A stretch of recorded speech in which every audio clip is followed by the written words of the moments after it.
Hello guys! Welcome back to my YouTube channel!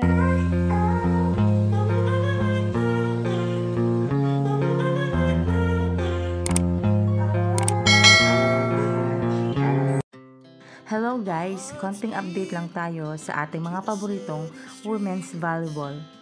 Nalalapit na nga ang PBL. Kaya sobrang pinaghahandaan ng bawat team.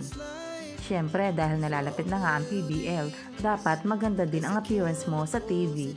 Kaya nga si Boss D ay bagay na bagay talaga sa kanya ang bago niyang highlights.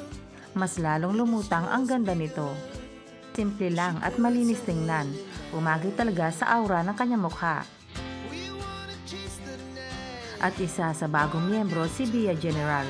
Sa kanilang interview, may nasabi siya tungkol sa Choco Mucho. Well, yung kauna-unahan ko talagang naisip. Sabi ko, sobrang ganda ng system nila Coach Dante.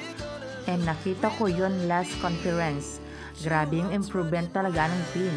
Ayon kay Bia General, excited talaga siyang maging parte ng Choco Mucho. At heto naman ang pahayag ni Mian Menendres.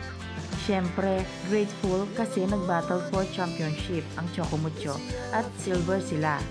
Marami talaga kaming matututunan sa kanila. Yung system din with Coach Dante, mas marami kaming matututunan. At ang cream line ay todo training na din, kasama din nila ang mga bagong miyembro. Sina Bea De Leon, makikita mo naman dito na komportable talaga siya.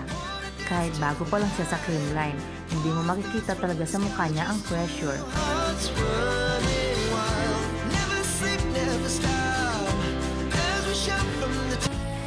So, ayun na nga guys. Kung nagustuhan mo ang video ito, huwag mo naman sanang kalimutang mag-like at mag-subscribe.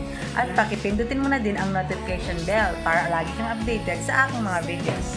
Thank you! Bye!